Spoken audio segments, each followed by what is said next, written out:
वो रकत ही नहीं। अब दलील क्या है रुकू में शामिल होकर रकत लेने की? हजरत अबू बकरा रदी अल्लाह ताला अन्हु एक सहाबी रसूल है। वो मस्जिद में दाखिल हुए, अल्लाह के रसूल नमाज पढ़ा रहे हैं। जैसे कोई थोड़ा सा लेट आता है, जब वो वुजू घर से करके आ रहे थे और जब मस्जिद में गेट में अंदर दाखिल हो गए, उन्होंने जब मस्जिद के हाल की तरफ देखा तो अल्लाह के रसूल रुकू में गए हुए, यानी कयाम की हालत अब खत्म हो गई है, रसूल सल्लल्लाहु अलैहि वसल्लम रुकू में गए।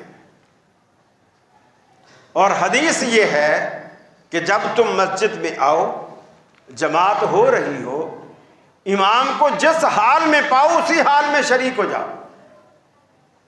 ये हमारे यहाँ लोग गलत करते हैं। मसलन वुजू करके आएंगे, इमाम सजदे में है, अब वो सफ में आ जाएंगे, खड़े रहेंगे, आस्तीन सीधी करते रहेंगे, बाल बनाते रहेंगे, खुजाते रहेंगे, वो इमाम के उठने का इंतज़ार करेंगे।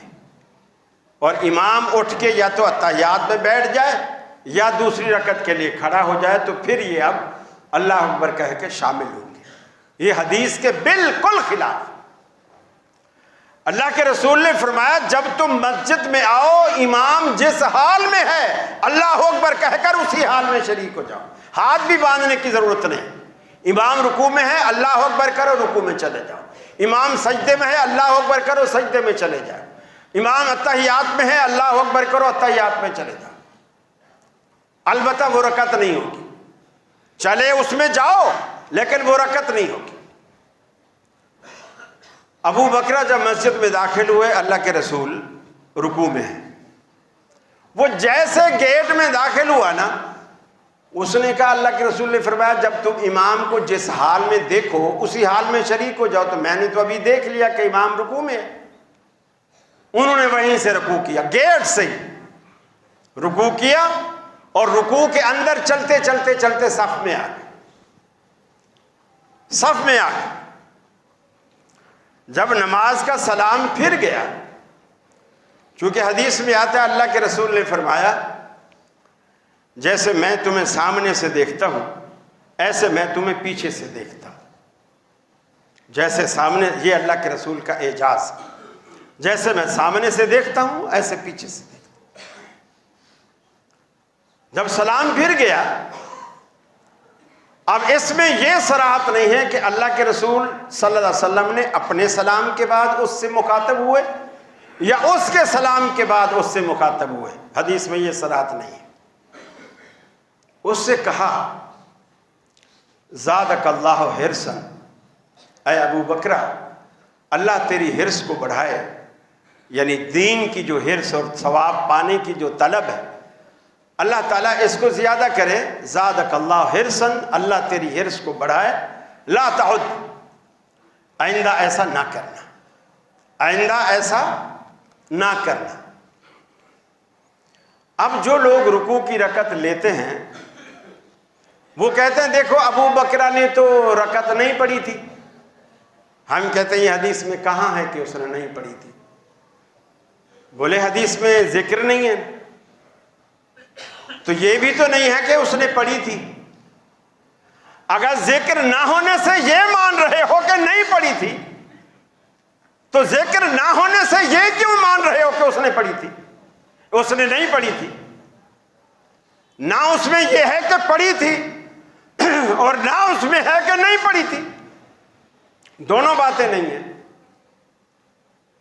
नहीं पढ़ने का भी नहीं है और पढ़ने का भी नहीं है। तो आप अपनी बात पे क्यों अटे हुए? हम कहते हैं जिस तरह तुम ये निकाल ले हो कि उसने नहीं पढ़ी, हम ये कहते हैं वो पढ़ के बैठा था, अल्लाह के रसूल ने उससे ये कहा ही नहीं कि दोबारा पढ़, क्योंकि वो पढ़ के बैठा था। वो कहते हैं ये कहाँ है कि वो पढ़ के बैठा था। हम कहते हैं जहां ये है कि वो नहीं पढ़ के बैठा था, ये भी वही है। अब जब फर्ज कर लीजिए हम अगर इसको मान लेते हैं कि उसने नहीं पढ़ी, लम्हे भर के लिए हम मान लेते हैं उसने नहीं पढ़ी, उसकी नमाज हो गई। अल्लाह के रसूल ने फरमाया ला ताउद, आज तो हो गई, आइंदा ऐसा नहीं करना। उसने रुकू वहीं से कि अब ये कहते हैं कि जी वो जो आपने फरमाया ना आइंदा ऐसा नहीं करना, वो इससे मना किया कि रुकू वहां से नहीं करना और रुकू में चल के नहीं आना। हालांकि हदीस में तो ये कहीं भी नहीं है।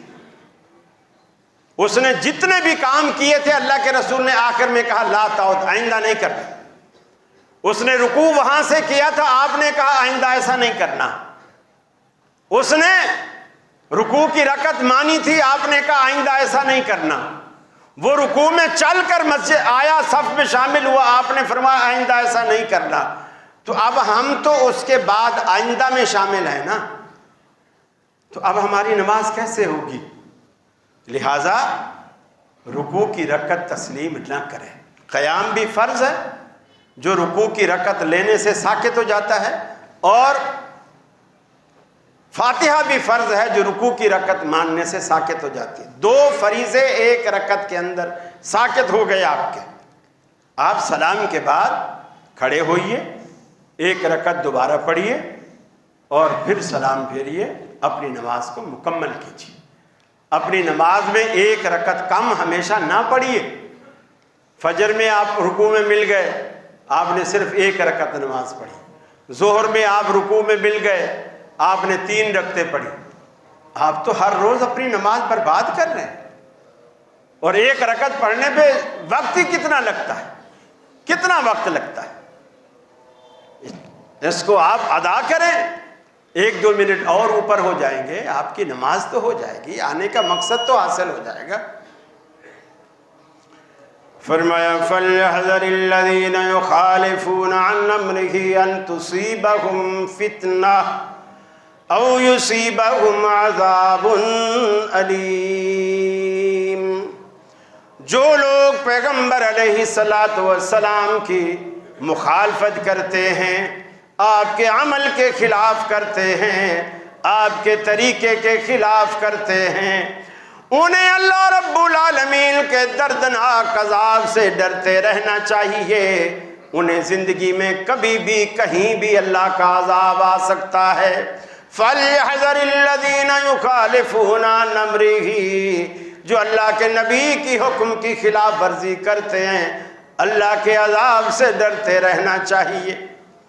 बाकी एक बात, कल आपने अपना फैसला सुना दिया, मेरा लीडर कौन, मैं किसको पसंद करता हूँ, लेकिन अभी तक उखाड़ पछाड़ बाकी है, नतायज और रिजल्ट बाकी हैं। लोग अपनी मर्जी के मुताबिक समरा चाहते हैं। अल्लाह रब्बुल आलमीन ने तिर्मिज़ी की रिवायत, अल्लाह के रसूल सल्लल्लाहु अलैहि वसल्लम ने ऐसी सूरत हाल में उम्मत को एक दुआ बतलाई। आप इस दुआ का विर्द कीजिए, ज़ुबानी याद कर लीजिए। 2-3 अल्फाज हैं, ज़ुबानी याद कर लीजिए। अल्लाहुम्मा ला तुसल्लित अलैना मन ला यरहमना, अल्लाहुम्मा ला तुसल्लित अलैना मन ला यरहमना। आय अल्लाह, ऐसे लोग हम पर मुसल्लत ना करना, ऐसे लोग हम पर हुक्मरान ना बनाना, मल्ला यरहमना, जो हम पर रहम ना करें, जो हम पर रहम ना करें, जालिम बनकर जिंदगी गुजारें, जालिम बनकर अपनी पूरी रियाया पर जुल्म करें।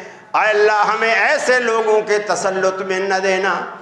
अल्लाह से दुआ कीजिए, अल्लाह रब्बुल आलमीन हम पर ऐसा हाकिम लाए जो आपके साथ मोहब्बत करने वाला हो, अल्लाह से मोहब्बत करने वाला हो, अल्लाह के दीन से मोहब्बत करने वाला हो, खल्क़े खुदा पर हमदर्द हो, खल्क़े खुदा पर तरस खाने वाला हो। अल्लाह रब्बुल आलमीन ऐसा हुक्मरान लाए।